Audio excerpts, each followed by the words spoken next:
10장에 이어지는 본문 내용은 지혜와 우매함을 명제로 해서 그 자세한 가르침을 이어가고 있습니다. 오늘 12절부터 20절 단락은 앞에 11절까지 단락과 비슷한 어떤 패턴을 가지고 있습니다. 크게 연관성이 없으면서 또 연관성이 있는 이제 그런 단위가 되고, 지혜자와 우매자라는 그 개념을 가지고 설명하는데, 목적은 지혜를 가르치기 위해서 지혜의 반대급부인 우매함에 대한 이야기를 계속 쌍관적으로 해나가고 있는 거죠. 오늘 이 단락은 12절부터 15절이 한 단락입니다. 그리고 16, 17절이 한 단락, 그리고 18절에서 20절이 한 단락, 세 단락으로 구분해서 볼 수 있습니다. 자, 12절 같이 읽습니다. 시작. 지혜자의 입의 말들은 은혜로우나 우매자의 입술들은 자기를 삼키나니. 자, 12절은 그 15절까지 한 단락에 선제적인 명제를 던집니다. 대꾸적이죠. 지혜자가 어떻다, 우매자가 어떻다 해서 지혜자와 우매자를 대별시켜 놓고 입의 말들, 입술, 언어를 가지고 지혜자는 어떻고 우매자는 어떻다고 이야기를 했어요. 당연히 지혜자의 말은 은혜롭죠. 이 핵심은 은혜로운 내용을 이야기하려고 하는 겁니다. 지혜자는 은혜로운 긍정적인 이야기를 던지고, 그 다음에 우매자는 어떻다고요? 자기를 삼킨다는 거. 뭐가요? 말이. 그 말이 자기를 망하게 한다는 이 말이죠. 그래서 지혜자의 긍정적인, 우매자의 부정적인 엄표를 던져놓고 13절부터 이야기는 뭔 이야기를 하는가 하면 13, 14, 15절은 다 누구 이야기예요? 지혜자에 대한 이야기입니까? 우매자에 대한 이야기입니까? 우매자에 대한 이야기를 풀어가고 있습니다.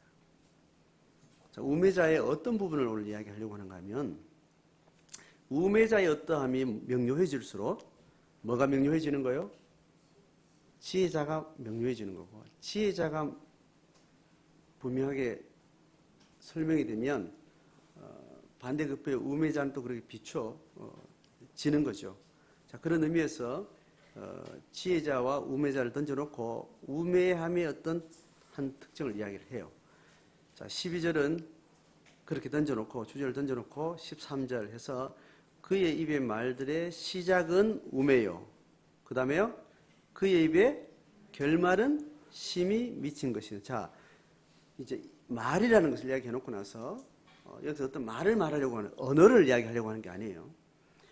우매자의 말이 언어 생활이 됐든지 우매자의 어떤 행동 양식이 되었든지 뭐를 설명하려고 하는 거예요? 시작과 뭐요? 결말이라는 말을 두고 있는 겁니다. 자, 우매자가 하는 어떤 행위에 언어 생활이나 생각이나 어떤 행위에 있어서 시작이라는 것이 어떻다라고 말하고 결말은 어떻다라고 설명합니다. 자, 어떻게 설명해요? 여기서는 시작은 뭐요? 보시라고요. 시작은 뭐요? 우매하다는. 우매하다는 말은 형용사에 지나지 않기 때문에 어떤 정도를 가늠하기는 어려운데, 그냥 위에 우매자의 입술을 설명해 놓고, 그 다음에 13절 상반절에 주어는 대명사로 치고 있어요. 그라고 해놓고, 그가 바로 누구예요? 우매자인데, 우매자의 말들의 시작은 뭐라고요? 우매다. 뭐 이렇게 시작하는 거죠. 그래서 그 시작이 우매자의 어떤 발단으로 시작을 하는데, 결말은 뭐예요? 그 입의 결말은 심히 미친 것이다. 그러면 우매자가 시작하는 마음의 시작이나 언어의 시작이나 행동의 시작은 어떤 우매함의 어떤 경향을 가지고 시작하는데, 그것이 시간이 지나가고 그것이 계속 이어갈수록 그게 악화되는 거예요? 아니면 좋게 되는 거예요? 악화된다는 이야기를 하는 겁니다. 뒤에 뭐라고요? 심히 미친 짓이다. 이게 우매함은 그냥 우매함이지 이게 정상이다 비정상이다 이런 수준만큼은 아니죠. 그죠? 정상적인 패턴 안에서 우매함과 지혜로움이 이렇게 나타나는데 그것이 우매함이 점점 시간이 축적돼 갈수록 우매함은 정상적인 행동이나 사고나 판단을 넘어서는 상황으로 치닫게 된다는 겁니다. 우매함이 이어가면.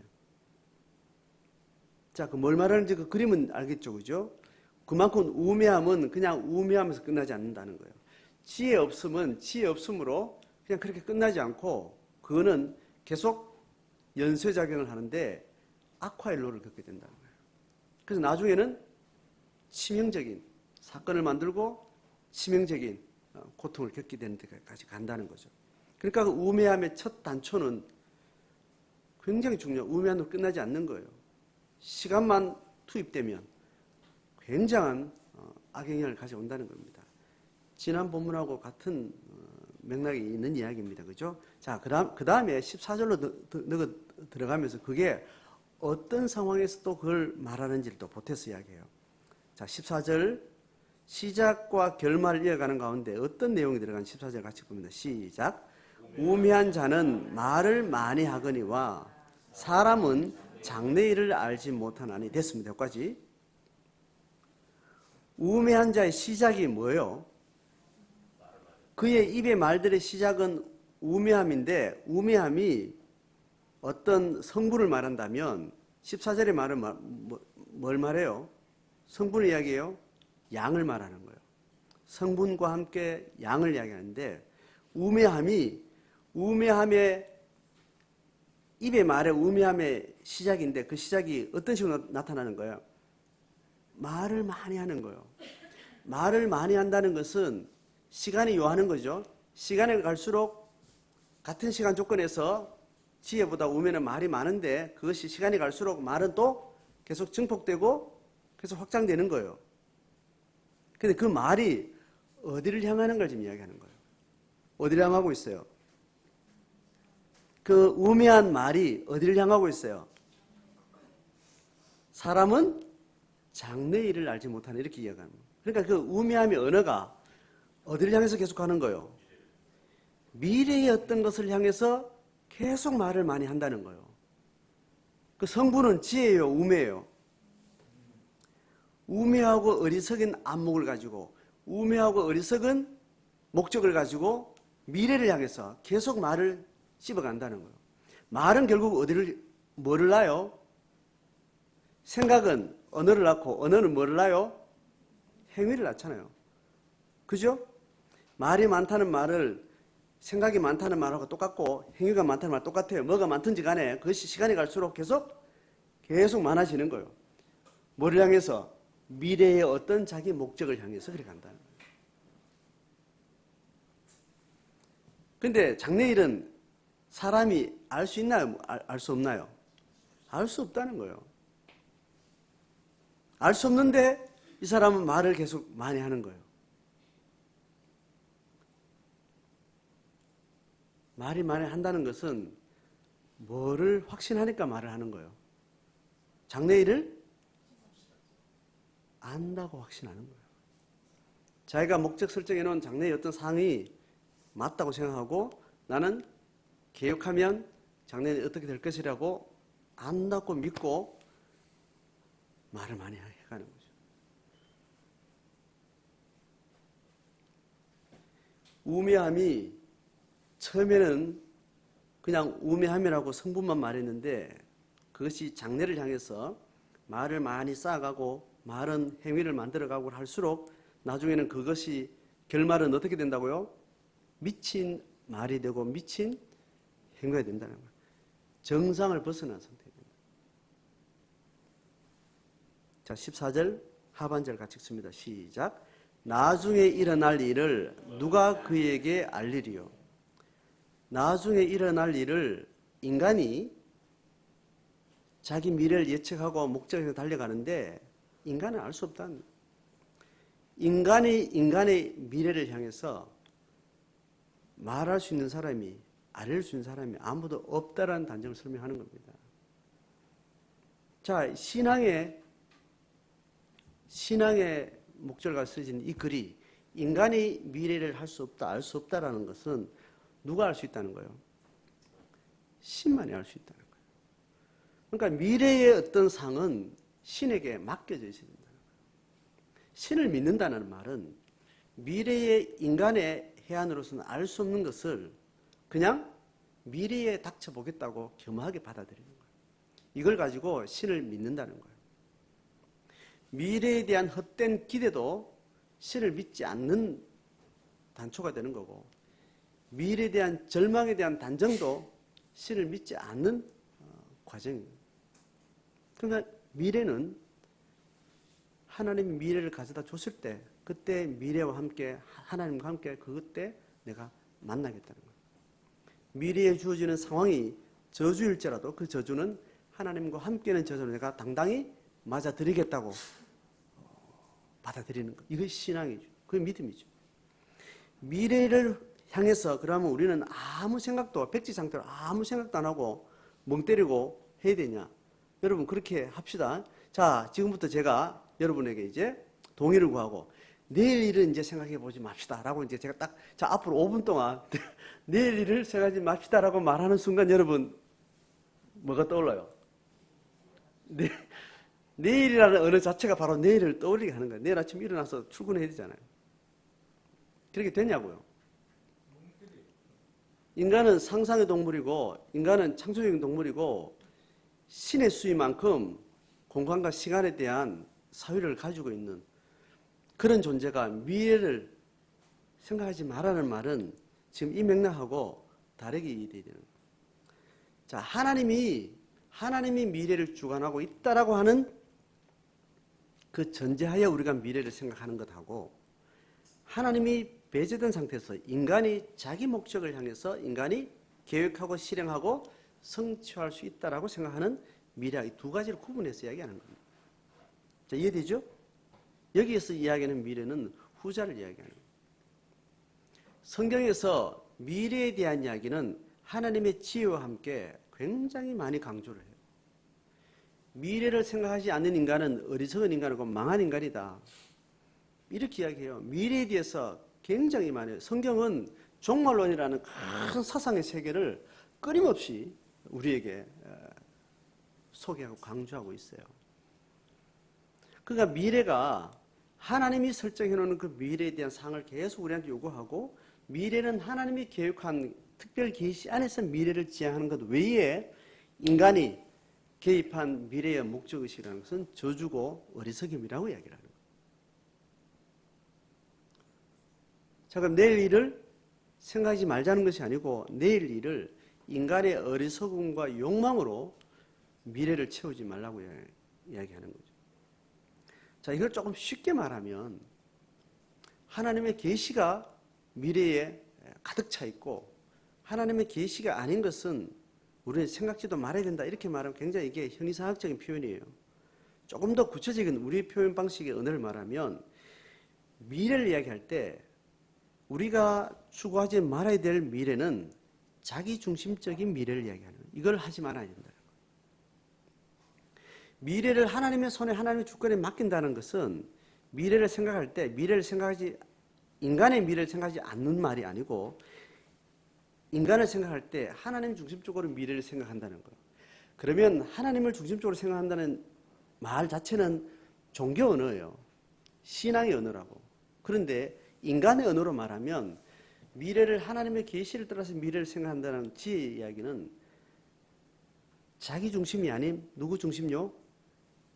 타자 중심으로 미래를 생각한다는 거예요. 자, 그럼 다시 오늘 이 본문을 말하면 어리석인 자의, 우매자의 말의 시작의 출발은 무슨 중심으로 시작했다는 거예요?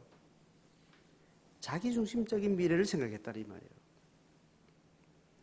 자기중심적으로 자기가 세상의 주인이고 자기가 주관에 대해서 어떤 타자도 내 유익을 위해서, 내 목적을 위해서 내 주관의 어떤 2차적인, 부차적인 존재로 인식하고 미래를 설정하고 생각하기 시작하는 것이 우매자의 말이라는 거예요.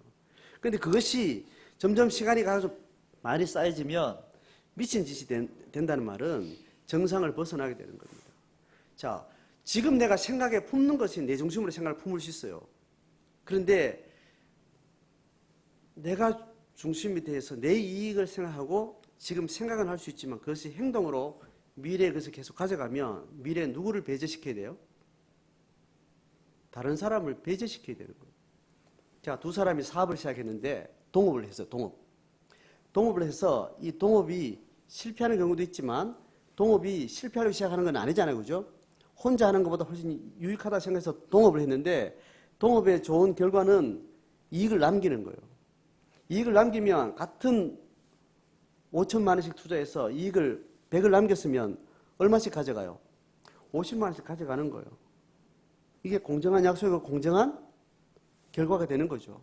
자, 그래서 100만 원을 벌고 200을 벌고 1000을 벌고 이렇게 하다 보니까 이게 내 혼자 했더라면 이 1000을 다 먹는데 뭐 이런 생각 할 수 있지 않겠어요?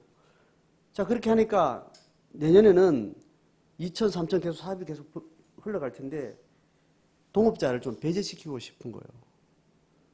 그냥 돈이 막 쌓였어요. 1000, 2000 많이 쌓였는데 이거 어느 날 이제 또개 반 나눠야 되잖아요.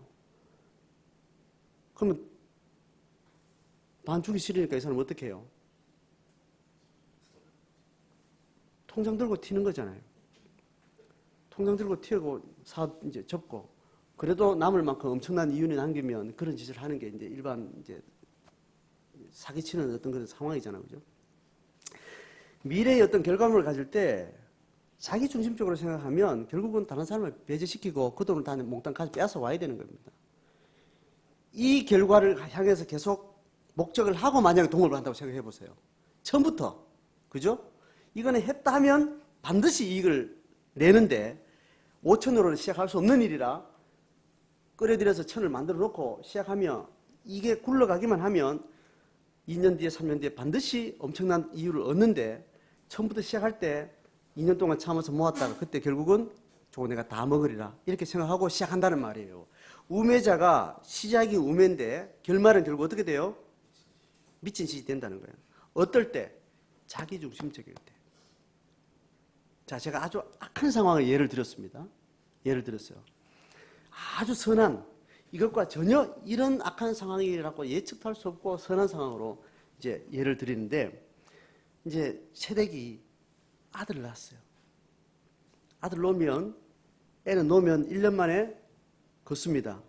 걷다가 미운 5살, 미운 7살 홀수로 속썩이다가 나이 들면 청소년이 되고 점점 크죠. 그죠?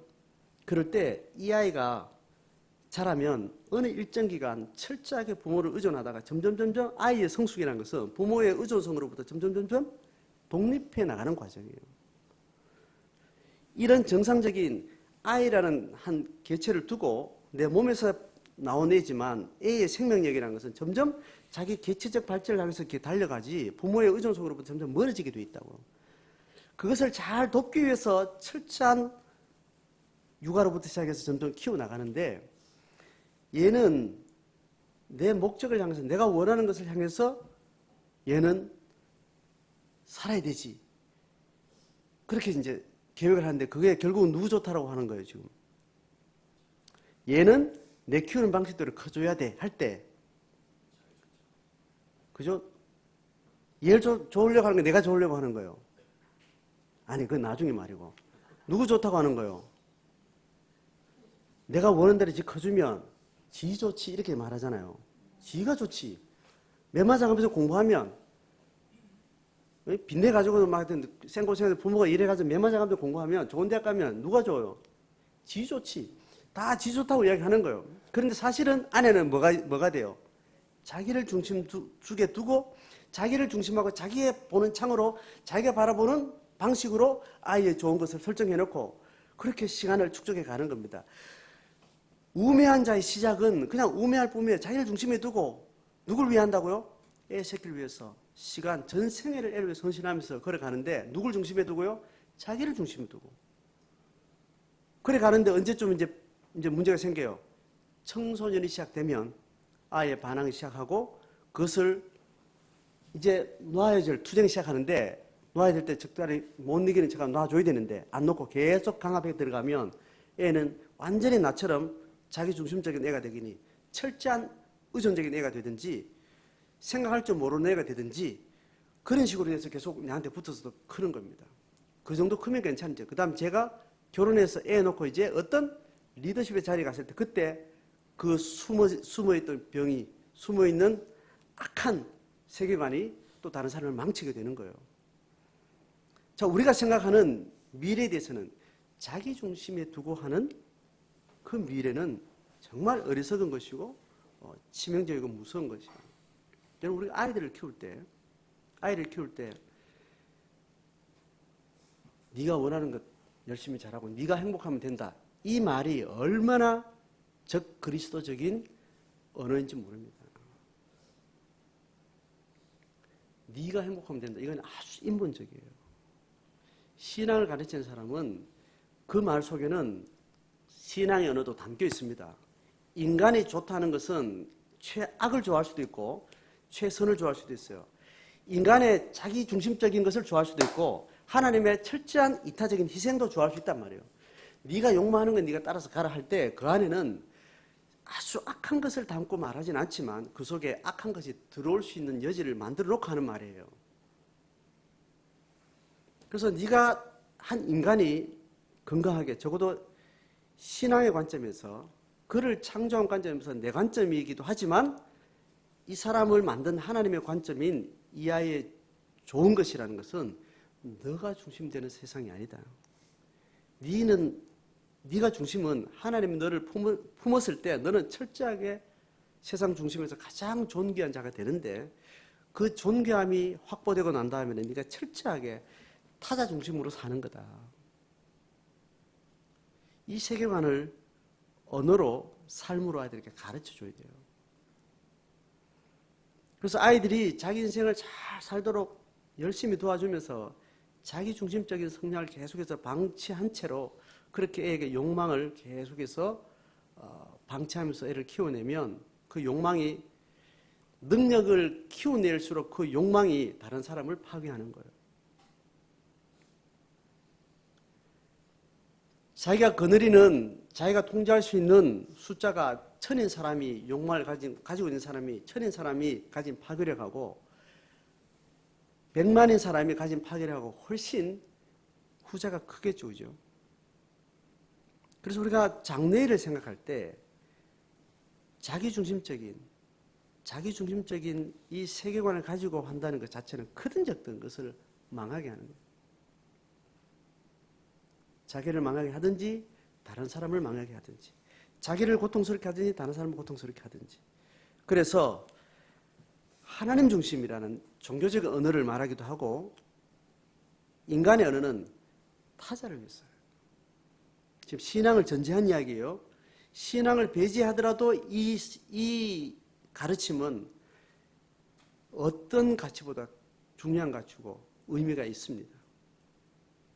그래서 사람이 장래를 알지 못하나니 하는 말은 자기중심적인 영역에서는 어떤 것도 자기가 결정할 수 없고 자기가 원대되지 않는다는 거예요. 그걸 우리는 내려놔야 되고 그거 말고 하나님 중심적인 의미에서 또 타자를 섬긴다는 의미에서 장래일은 우리가 많은 것을 준비할수록 많은 열매를 얻습니다. 자, 그런 의미에서 15절 같이 읽습니다. 우매한 자들의 수고는 자신을 피곤하게 할 뿐이라. 자, 이 우매함은 뭐예요? 타자 중심이에요? 자기 중심이에요? 자기 중심이에요. 그렇게 피곤하게 알을 키워놨는데 애가 결국은 내 발목을 잡고 애가 내 발등을 찢고 애가 저주의 발단이 되고 그렇게 돈을 다 많이 모아서 죽기 전에까지 자식들을 잘 키우고 돈을 산처럼 쌓아서 죽었는데 그 돈 때문에 자식들이 다 갈라지고 법정 투쟁하고 살인까지 저지르는 미래의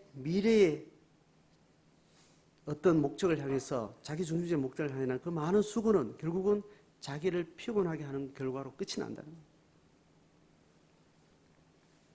어느 정도로 악화되는가 하면 그들은 성읍에 들어갈 줄도 모르고 성읍에 들어가는 것은 애도 할 수 있어요. 개도 그죠? 들판에 나왔다가 돌아갈 때가 성 안에 있으면 그냥 이렇게 걸어 들어가는데 그런 단순한 일도 못할 정도로 아주 이상한 인간이 된다는 겁니다. 여러분, 우리가 자기 욕망을 위해서 살아간 사람의 일생에 노년은, 지난 본문에서 제가 노년의 이야기를 했죠, 그죠? 노년은 정신적으로, 생물학적으로 굉장히 꺼져가는 시기지만, 노년은 영적으로는 굉장히 빛이 발하는 시기예요. 이거는 과학에서, 특히 뇌과학에서 이것은 계속해서 학문적인 명확한 이야기를 해나가고, 이게 상담심리라는, 이 정신분석과 상담심리라는 이 영역이 비춰주는 어떤 지혜가 성경의 진리를 굉장히 많이 열어주는데, 뇌과학이 그죠? 설명하는 말이 이래요. 50대를 지나면 인간은 육체적으로, 생물학적으로 성장하는 모든 성장의 지탱기간이 끝나고 점점 이제 꺼져간다는 거예요. 그러니까 인간은 점점 육으로서는 이제 거의 내리막길에 가속도를 타고 있는 시기, 50대를 접어드는 시간이래요. 그런데 인간은 50대까지 쌓아놓은 모든 지적인 많은 경험을 통해서 이제 새로운 정보가 들어오는, 새로운 정신적 영역에서 새로운 정보가 들어오는, 이 정보가 들어오는 것들은 이제 적어도 촉이 점점 꺼진다는 거예요. 건망증이 생기고 인간의 정상적인 몸의 생체 기능들이 점점 악화되는 어떤 변화들을 급격하게 겪는 게 무슨 갱년기다 뭐 이제 이런 일들이 생기고 건망증도 생기고 그렇게 한다는 거예요. 그 육체적인 것과 함께 오고 정신적인 영역인 어떤 기억력 데이터를 수용할 수 있는 힘이 점점 떨어지는 겁니다. 기억력이 점점 잃어버리고 금방 잊어버리고, 그런데 오래전에 정리된 기억들은 굉장히 잘 기억을 하는데 새로운 정보 수집이 안 되는 거예요.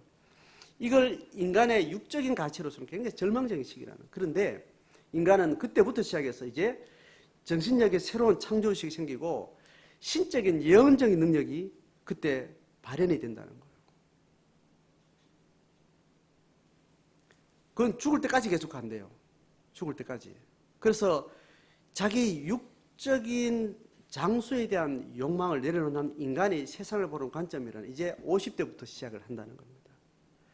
그래서 한 나라의 100년 대계를 결정하는 굉장히 중요한 지도력인 대통령이나 임금 이런 사람들은 거의 50, 60대가 되어야 완숙한 경제에 이른다는 거예요. 그리고 전 세계의 모든 국가의 지도력의 최고봉은 대부분 60대, 70대를 거치는 거예요. 실제로 대조를 딱 해보니까 그들이 탁월했다는 거예요. 그 다음에 기본적인 데이터를 모아가지고 그것을 합해서 어떤 결과물을 예측한 것보다 더 기하급수적인 창의를 가지고 새로운 세계를 바라보는 해안들을 가지는 그런 시기가 50대 이후라는 겁니다. 그 성경은 그렇게 이야기해요. 노년에 예언적인 능력을 가지고 있는 거예요. 한 세대, 두 세대를 이제 살고 나서 보니까 이제 두 세대, 세 세대, 네 세대, 이제 바둑으로 말하면 두수, 세수를 보던 사람이 올라가면 점점 가속도가 높아가 눈이 열리게 된다는 그런 의미에서 우리가 자기중심적으로 살아가는 삶의 노년이라는 것은 결국 뭐가 되는가 하면 성읍에 들어갈 줄도 알지 못하는 미련한 돈 쌓아놓고 결국은 열심히 돈 모으면서 사는 사람 돈 쓸 줄 알아요 몰라요? 쌓아놓고도 그냥 걸어다니고 쌓아놓고도 밥 말아서 그냥 먹고 누릴 줄을 모르고 그 돈을 어디다 써야 될지를 평생 배워본 적이 없기 때문에 그렇게 미련해진다는 거예요. 하나님이 준비한 인생의 노년에는 하나님 중심으로 타자 중심으로 미래를 계속 설정해온 사람은 그간 경험했던 모든 경험들이 어느 정도 육체적으로 마무리되는 50대를 지나면서부터 창조적인 상상력을 가지고 예언을 하게 되고 예언을 가진 사람의 기도는 또 다른 차원을 만들어내고 그 예언성은 그 예언의 능력은 바로 다음 세대가 받지를 못해요. 이해되죠? 이제 노년에 들어간 사람이 예언성을 가지고 있다 생각하면 지금 현재 가지고 있는 도시 문화는 지금 국가 사회 현재 문제보다 한 세대 더 앞을 내다본다는 이야기예요.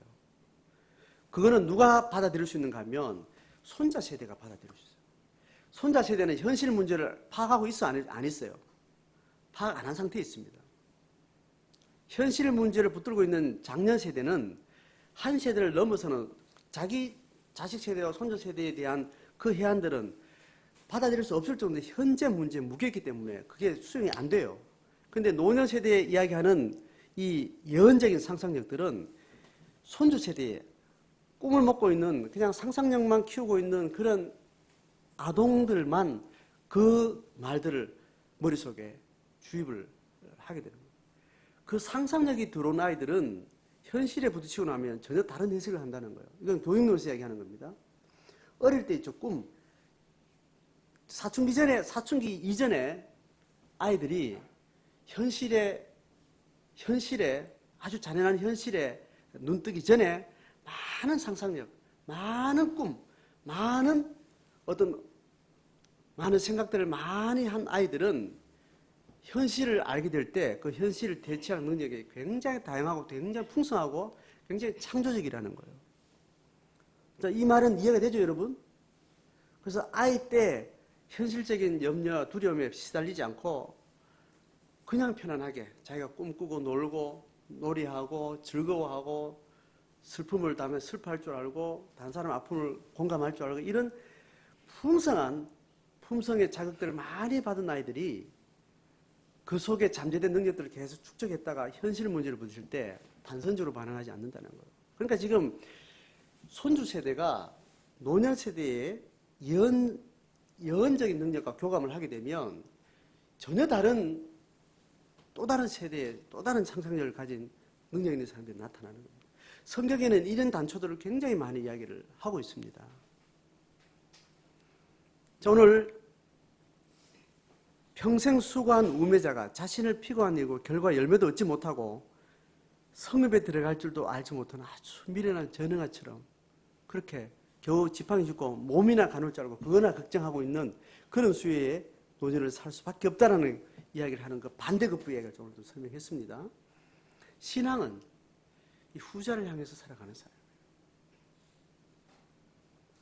신앙을 고백하면 신앙을 내 신앙의 핵심 가치로 결정하는 순간 이제 내 생의 미래에 대한 생물학적인, 사회적인, 자기중심적인 모든 상상력들은 끊고 타자를 위해서 살아가는, 다음 세대를 위해서 살아가는, 하나님의 목적을 향해 살아가는 은사와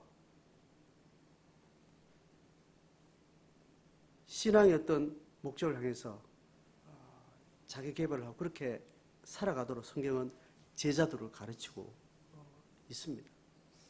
지금 이 말씀을 이해하는 20대든 뭐 40대든 60대든 상관없어요. 자기 시점에 이 발을 내딛는 것이 중요합니다. 그리고 그동안 내가 우매함의 시작으로 걸어왔던 자기중심적인 내가 결정하지 말아야 되고 결정해서는 할 수 없는 일들을 결정을 내려놓고 그 때를 주면 맡기는 거예요. 그리고 하나님이 타자를 위해서 고통하는 타자를 위해서 내가 어떻게 주님 주시는 세월 동안 내가 그들을 섬길 수 있을까? 그렇게 살아갈 수 있는 사람들을 어떤 식으로 우리가 이 세대에 준비할 수 있을까? 그 상상력을 가지고 자기의 은사와 소명을 찾아 자기를 걸어가는 거예요.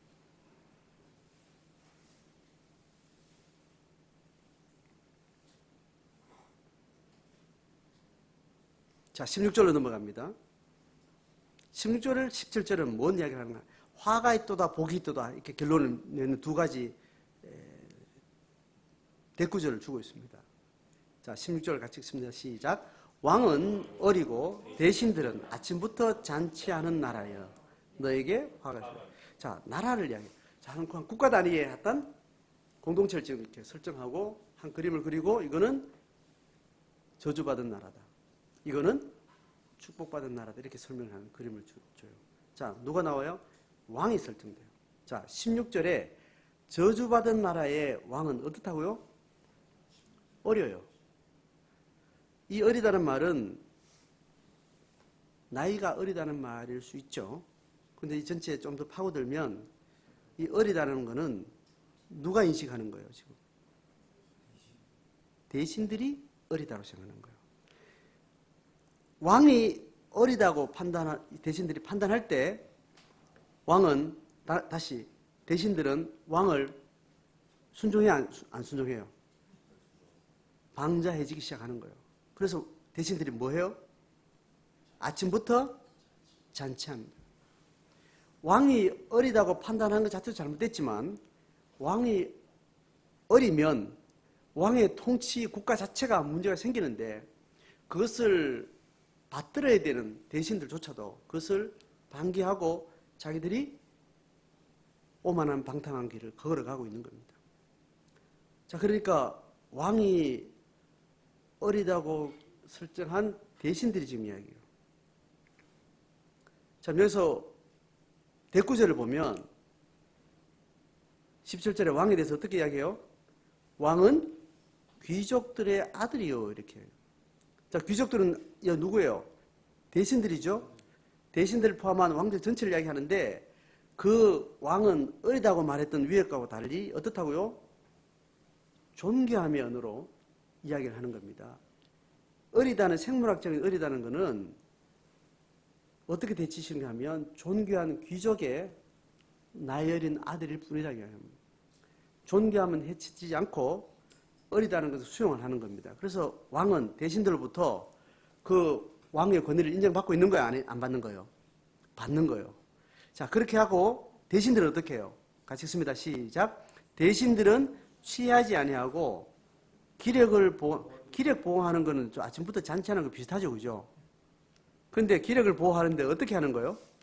정한 때에 먹는 겁니다. 방자한 대신들은 아무 때나 아침부터 출판 벌리고 아침부터 자기 기력을 보강하려고 그렇게 때를 정하지 않고 그지를 하는데 지금은 왕을 잘 받들기 위한 자기 소명을 위해서 기력을 잘 관리하는 사람이 정한 때에 먹는다. 잘 될 나라예요? 못 될 나라예요? 자, 그러면 이 나라는 축복된 나라다. 자, 그러면 저주받은 나라하고 축복된 나라는 왕은 어려요, 안 어려요? 나이적으로. 여전히 어려요. 그런데 이 왕이 어리다는 것부터 시작해서 나라가 축복으로 갈 거냐, 저주로 갈 거냐는 누가 판단하고 결정하는 데 지금 달린 것 같아요. 대신들은 지금 달려 있는 거죠. 이 지금 논의는. 왕은 여전히 어려. 그런데 어린 이유로 인해서 똑같은 어린 왕으로 인해서 하나는 저주받은 나라도 하나는 축복받은 나라가 되는데 어리다는 것을 어떻게 해석하느냐에 따라서 결정이 달라진 거예요. 누가 해석한 거예요? 대신들이. 대신들이 어린 왕이라는 이 상황에 대해서 어린 왕을 어떻게 해석한 거예요? 어리니까 왕은 본의도 없고 능력도 없고 어리석을 것이다 하고 권위를 무시한 거예요. 결국 나라의 저주는, 화가 있는 나라의 저주는 대신들에서 결정돼 버린 거예요. 어린 왕은 그럴 수밖에 없죠. 그 다음에 두 번째 축복은 대신들이 여전히 왕은 존귀하고 우리 아들과 같이 존귀하고 왕의 명은 여전히 어미롭고 그래서 그 왕을 통해서 흘러가는 통치력은 우리를 통해서 잘 발현되어야 되겠기에 자기 기력을 보호하고 왕을 잘 수종드는 그런 자세를 잃지 않게 되는 거예요. 그래서 그 나라는 복된 나라가 되는 거예요. 여러분, 하나님 나라가 이렇습니다. 이 16절, 17절은 성경 전체의 신학적 해석으로 들어가면 이 나라를 하나님 나라로 그대로 땡겨오면 하나님 나라가 이런 유형을 가지고 있는 겁니다. 하나님의 통치가 이 역사 이래로 한 번도 하나님의 신적 역사가 인간 세상에 공백이 있은 적이 있나요, 없나요? 하나님 편에서 한 번도 중단된 적이 없습니다. 그리고 하나님의 계시는 한 번도 좌절된 적이 없어요. 하나님의 역사는 인류 역사 속에 끊임없이 시간적 축적과 함께 하나님 나라는 계속해서 확장되고 완성해 가는데 그 나라는 여전히 하나님의 1계시와 2경륜과 2경륜, 3경륜에 이르기까지 이제 명확하게 드러난 3경륜 시대 예수가 하나님의 나라를 통치하는 왕권으로 위임을 한 상태에서 그 나라는 여전히 그렇게 하나님 편에서 세워져 있어요. 이 나라가 하나님을 등지고 죄에 빠지는 인류를 향해서 복된 나라가 될지 저주된 나라가 될지는 이 본문에 의하면 누구에서 결정돼요? 대신들에서 결정됩니다. 그러면 왕과 대신이 이 나라의 흥망성쇠를 결정하는데, 지금 인류 역사 속에 하나님의 나라가 시작됐고 왕권이 어미롭게 존재한다면 이 하나님의 나라가 영적인 나라이면서 여전히 육적인 세상에 축복으로 임할 것인지 저주로 임할 것인지는 누가 결정하는 거예요? 대신이 결정하는. 대신이 누구예요? 예? 왕명을 바로 받아서 왕명이 뭔지 헤아릴 줄 알고 거기서 흘려보낼 수 있는 위치에 있는 존재가 이 하나님의 구속 역사에서 대신에 해당하는 존재들이 누구냐고요? 성령과 함께 부름받은 성도들이 되는 거예요.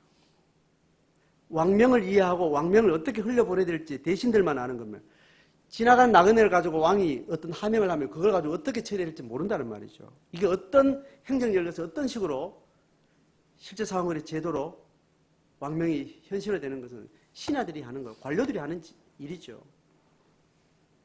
하나님의 나라가 선포되고 하나님의 나라가 진행되는 중에 어떤 대륙의 어떤 시대마다 그 하나님의 나라가 복된 시대, 하나님의 축복이 흘러가는 시대가 되는 것은 교회가 어떻게 깨어있느냐에 따라 달라지는 겁니다.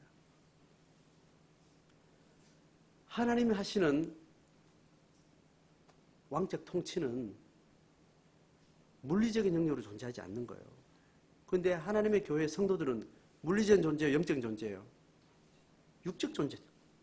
육적 세계에 하나님의 영적 세계가 흘러오는 것은 육적인 존재를 통해서 흘러보낼 때 예수의 인카네이션의 의미 있었고, 육적 세계에 하나님의 영의 축복이 흘러오는 것은 육적 몸을 입고 있는 하나님의 사람들만 해낼 수 있는 겁니다.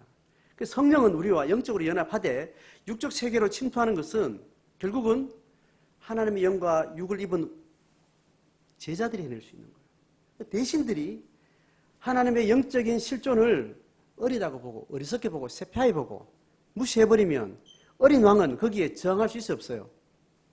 저항할 수 없어요. 하나님의 영적인 존재라는 것도 내 뺨을 돌릴 수 있을 만큼 물리력을 행할 수 없는 존재예요.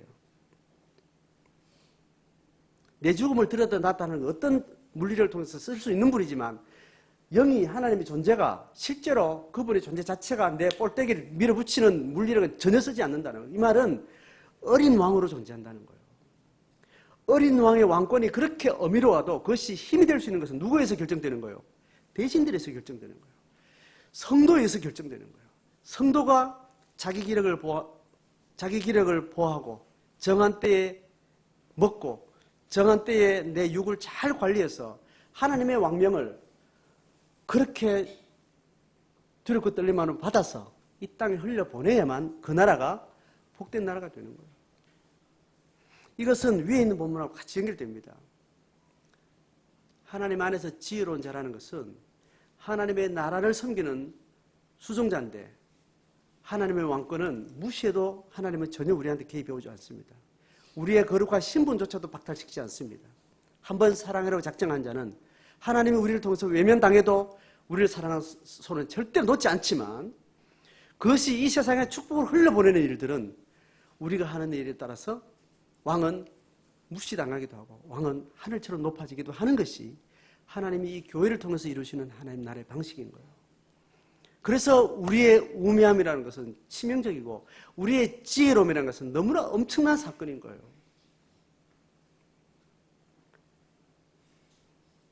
교회가 어떻게 왕권의 위험 앞에 자기를 정말 철저하게 주어진 세월 동안 관리하고 준비해서 하나님 중심적인 타자를 섬기고자 하는 하나님의 목적을 향해서 우리가 준비되어져서 하나님의 때를 따라서 우리가 수종들기 시작할 때 그 반경에 있는 역사는 하나님의 복을 누리게 된다는 거예요.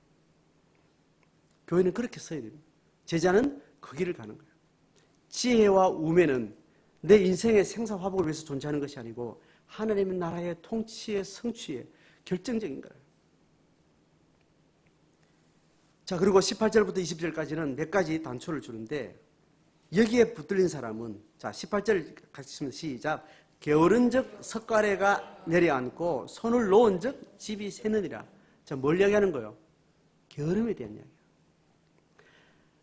하나님의 목적에 붙들린 사람은 게으를 수가 없죠. 부지런하게 돼 있다는 거예요. 자기 목적을 향해서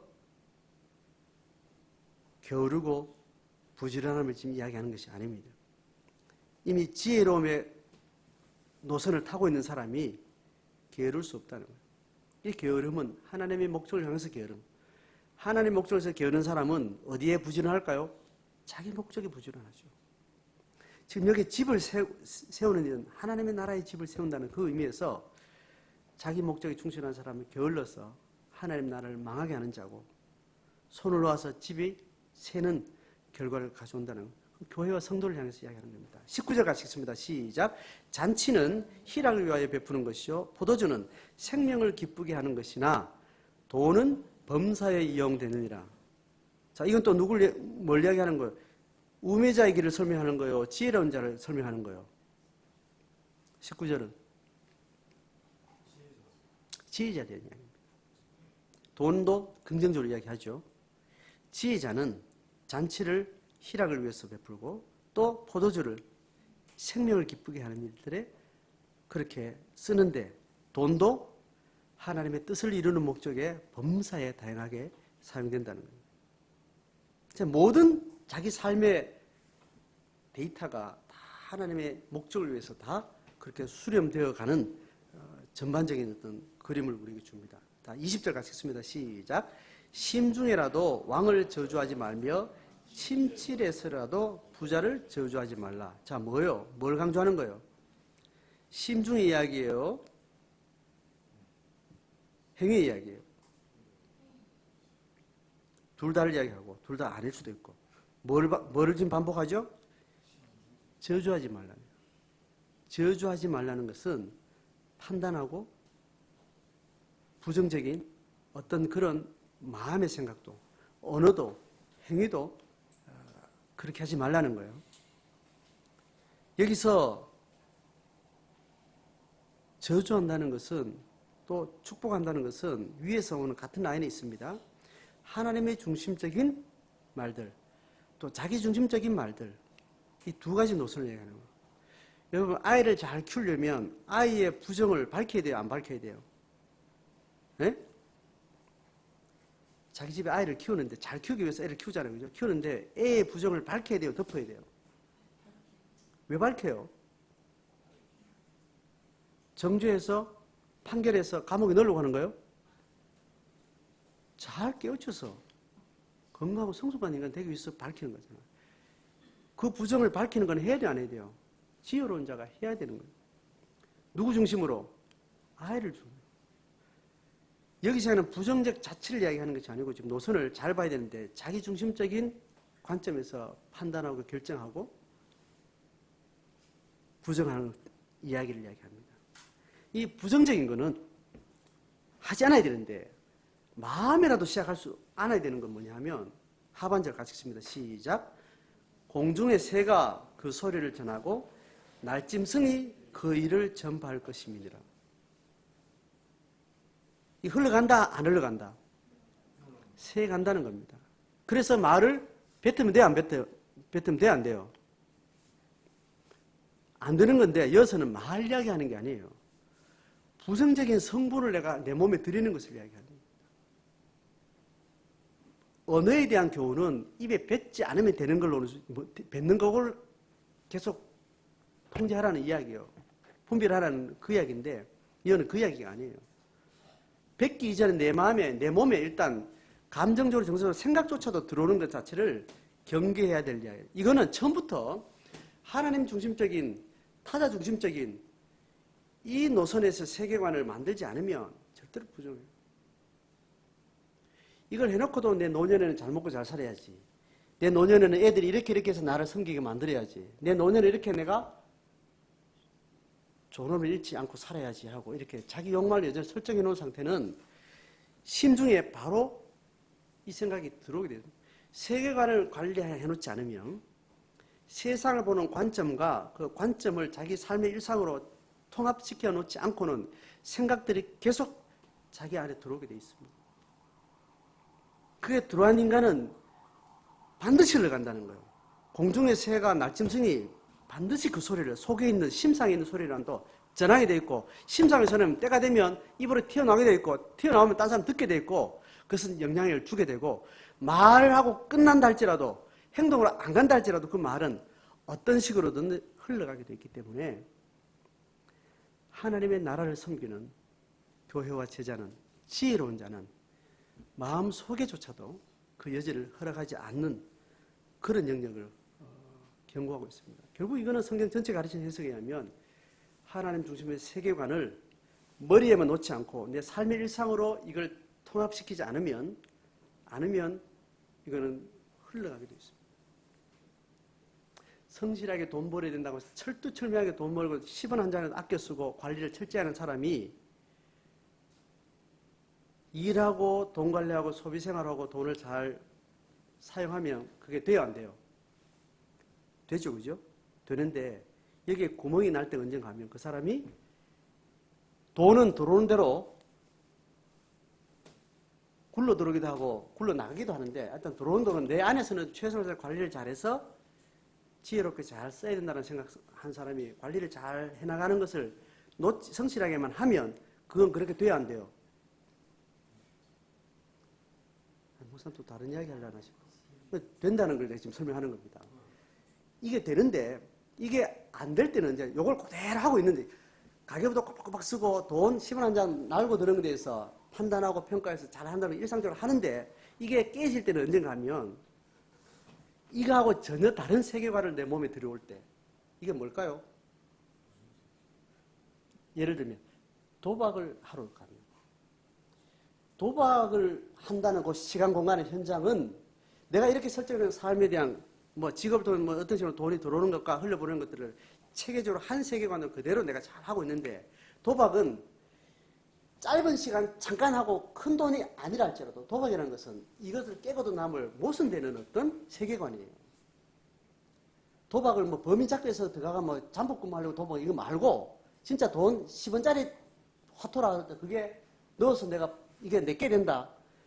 내가 이기면 남 걸 내가 가져올 수 있다는 이게 자기 소유를 명확한 이해를 가지고 도박을 하게 되면 100원짜리 도박이라도 내가 매덕을 굴리는 사람이라도 이거는 깨질 수 있는 거예요.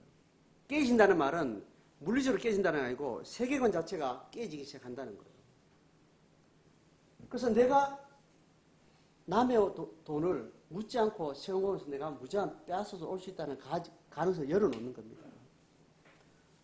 그래 되면 내가 정상적이지 않은 투자를 내가 1억을 넣으면 단기간에 5억을 벌 수 있다. 근데 5억을 버는 만큼 투자했던 다른 사람들은 그만큼 손해본다. 개미군단의 돈을 끌어서 내가 벼락부자 될 수 있다는 그 투자에 넣어요, 안 넣어요? 그동안 세계는 그런 세계가 내 속에는 인정도 안 되고 그런 사람 내 속에 받아들이지도 않는 삶을 살다가 도박을 하는 순간 이 가치가 요는 뭐 100원짜리 1000원짜리 했는데 세계관이 들어오는 거예요. 세계관이 들어온다는 게 굉장히 무서운 거예요. 돈이 양이 들어온다는 게 아니에요. 이 도박을 해서 내가 뭐 100만 원, 1000만 원 이런 것도 아니고 5억 뭐 매덕을 딴 것도 아닌데 요거 세계관이 들어왔기 때문에 이 돈 체계가 무너지기 시작한다는 거예요.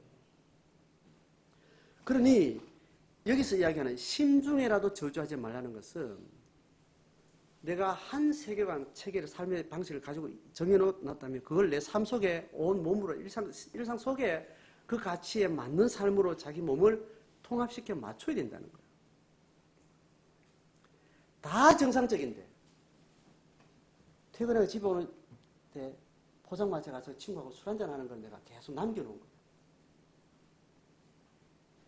처음에는 그 즐거움이 되고 그냥 대화하는 시간이 됐지만 심각한 스트레스가 생기면 10년 전에 끊은 담배도 스트레스가 과해지면 그걸 찾는 마당에 그냥 취미생활 술을 먹는 게 그냥 일상을 무너서 넣어놨던 사람이 스트레스 생기면 술자리가 무슨 자리가 돼요? 자기 비관의 자리가 되고 저주한 자리고 한탄하는 자리가 되면서 그 스트레스를 승화시키지 못하는 거예요. 우리 몸에 어떤 삶의 방식이 들어온다는 것은 그 삶의 방식이 가지고 있는 그 가치와 세계관이 무서운 거예요. 그 양이 중요하지 않습니다. 우리는 반드시 부정적인 죄성을 가지고 있기 때문에 죄성의 물꼬가 방울만큼만 들어와도 그게 시간만 지나면 어떤 사건이 터지면 그게 본물처럼 그건 우리의 삶의 실제가 되는 거예요. 우리 일상의 작은 습관, 일상의 작은 생활 방식, 라이프 스타일 자체가 꼼꼼하게 파고들면 이런 부분들이 우리한테 보여집니다. 그래서 어린 아이들이 생활 습관을 들인다는 것이 굉장히 중요하고 어떤 것을 작은 어떤 세계를 경험한다는 것이 굉장히 중요해요. 왕따가 한 인간을 죽이고 살고 할 수 있다라는 경험한 중학교 딱 들어가면서부터 제 동생이 공부를 안 하는 거예요. 중학교 들어가기까지는 반에서 5등 안에 들면 아이들한테 대장질을 하고 선생님하고도 말다이 까고 친구들하고는 다 힘센 애들도 다 자기 밑에서 통제해주고 그런 경험을 하다가 사춘기 딱 중학교 고등학교 딱 들어갔는데 주먹신 놈이 나쁜 짓 하고 술 마시고 당구장 치러 다니는 이런 애들이 그 문화를 장을 하기 시작하면서 공부를 딱 못해요. 그러면서 그날부터 그 시즌부터 공부를 내려놓고 오토바이 타는 친구들하고 이제 다니기 시작하는 거예요. 또래 문화의 힘을 아주 사악한 힘을 몸으로 경험하고부터는 그 전에 가지고 있는 가치체계가 무너지게 되는 거예요. 그래서 고등학교 들어갈 때 5등 안에 들어서 전면 장학금 들어간 애가 전문대도 안 나오고 계속 공부는 그냥 종치고 그냥 신앙만 가지고 그냥 살았어요.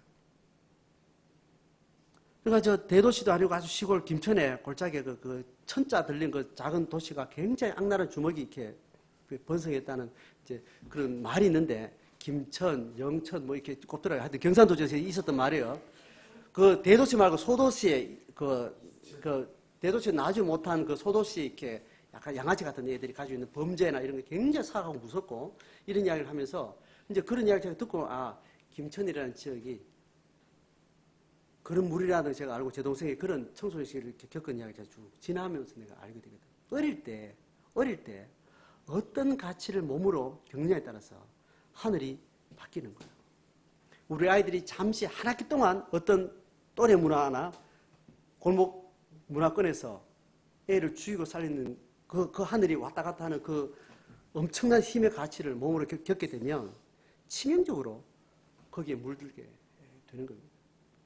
요즘 아이들은 어떤 걸 보면 한순간에 아이들이 하늘이 바뀌는 건 한 주간, 한 학기에 달라지는 거예요. 청년들도 마찬가지. 세계관이 우리의 몸에 어떤 세계관의 어떤 삶의 방식이 우리 삶에 들어오는가 너무나 중요하기 때문에 하나님 나라를 신실하게 살아가는 사람은 일상에 통제해야 될 걸음, 통제해야 될 시간, 공간에 대한 분별을 아주 디테일하게 하게 됩니다. 그래서 이름 있는 기족 가문은 아이를 1시간도 놓치지 않고 누굴 붙여요? 몽학성체를 붙이는 거예요. 가정교사를 그렇게 붙이는 거예요. 애가 자라는 애가 내적인 힘이 굉장히 잠재적으로 크는 그 시즌에 어떤 부정적인 것도 애한테 들여지지 않도록 철저히 통제해서 적어도 청소년기를 딱 지나면 벌써 세상을 보는 품성 자체가 굉장히 수준 높게 딱 갖춰진 그렇게 아이들을 키워내는 거예요. 그래서 한 나라를 건지고 한 시대를 살리는 그런 타고난 사람들이 그런 가문 귀족들이 그 일을 하는 거예요. 하나님의 나라를 걸어가는 제자들의 세대는 그렇게 심중에라도 저주하는 말들을 품지 않는 그런 품성을 키우기 위해서 그렇게 자녀를 양육하고 우리 삶을 그렇게 준비하는 겁니다. 저는 그런 마음으로 취하지 아니하고 기력을 보강하려고 정한 때에 먹고 마시며 몸을 잘 키워내는 일상의 영성으로 하나님 나라에 쓰임받는 저와 여러분 되기를 주의 이름으로 축복합니다.